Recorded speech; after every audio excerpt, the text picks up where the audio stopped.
by this point, we've all seen the video. Oklahoma University, Sigma Alpha Epsilon, the chapter down there, chanting a Racial slurs. Yeah, it was just as a racial slur. Not so fond of a chant, on it looks like a school bus there. Now, the president, he's made some moves here. David Bourne has suspended 2 players from the video who can be identified. There'll never be a SAE. There'll never be a SAE. You ain't from a dream, but don't never talk to me. There'll never be a SAE. Your thoughts on the situation, especially as it kind of relates to sports here? Well, Eric Stryker was the player that came out and had that big video saying that he was real upset about them coming out, shaking their hands and being friends to their face, but coming out with this video too. There's a lot of components in here that people are saying, well, what about the freedom of speech? Freedom of speech. Mm-hmm. Well, you have your freedom of speech, but it also has consequences when you do abuse your freedom of speech. And everyone, of different races and ethnicities knows that there are certain lines that you cannot cross.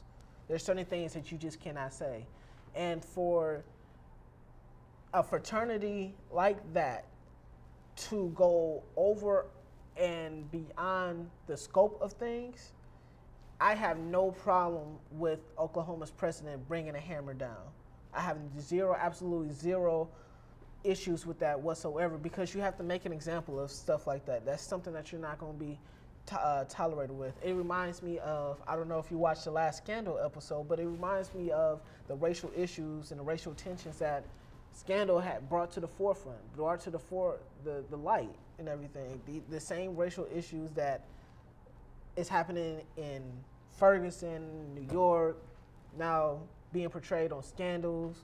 Now it's going back to the universities too as well. So I'm glad that they actually brought down the hammer, like I said before, and not just try to sweep it underneath the rug, not try to sweep it underneath the carpet too as well. Yeah, they definitely heard the outcry. It bears mentioning as well, Sigma Alpha Epsilon has issued a cease and desist on the chapter, and it looks like everyone's been kind of expunged from the fraternity there. Now this has shades of David Stern to it. We talk about freedom of speech, but you said they have consequences. Yes, it was kind of a private moment, and they should have that, but when you represent, a fraternity, an organization, a proud organization, I'm sure, paperwork is in place that you also represent a university. And as a public university, Bourne did have kind of free range to kind of do what he thought was necessary in terms of disciplining the students. But I think about, with us being Alphas, being a proud member of Alpha Phi Fraternity Incorporated, how would you react if the shoe was on the other foot and I came out and said something like that? How would that reflect upon you? How would that reflect upon the people that came before me? How would that reflect upon the national president? How would that reflect upon Shed and Shed's block and everything else too as well? So like I said, there are consequences for your actions. There are consequences for you having that freedom of speech. Yes, you have the right to say whatever you want to, but you also have the right to get axed when something like that happens. Let's bring it more into a sports discussion. Let's elaborate on Eric Stryker deciding, in terms of OU. Well, it's interesting because Bob Stoops, the head coach there for the football team, said that he wanted to sit down and talk to the young man, and that everyone, not just football, basketball, but the whole athletic department came together as a whole to stand up for stuff like this.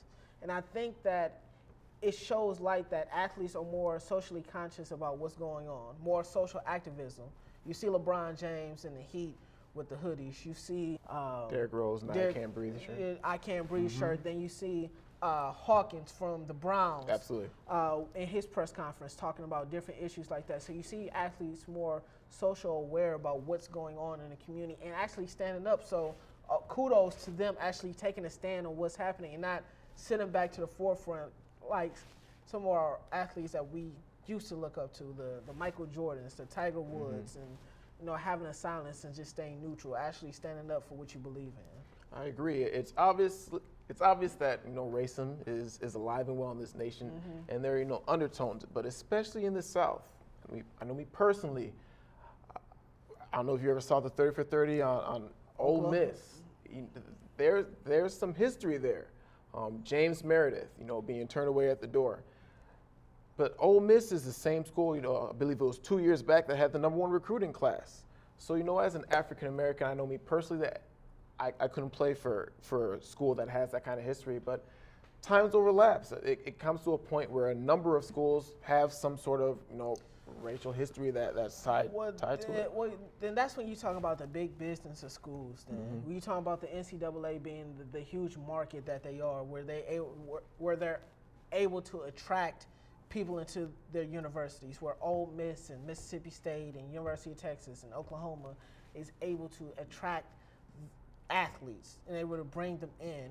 A book that I've read by William C. Roden was called $40 Million Slaves, that really went into depth and detail about how big business has influenced the African American community, has influenced African American culture. When you think about the all-white teams at Kentucky before they lose into Western Kentucky. When you think about the all-white teams at Alabama with Bear Bryant before losing to an integrated team, an interracial team in USC. When you think about Joe Louis and you think about the boxing, the sports, and different things of that nature, it's interesting to see where times were to where they are now and how that integration process has happened. And there's still a lot of issues still dealing here today with big business and athletes, which is always the underlying tone that you talked about, Ty. Again, we've talked about these players today who are more politically aware, not as much compared to the players of the past, Muhammad and Jim Brown.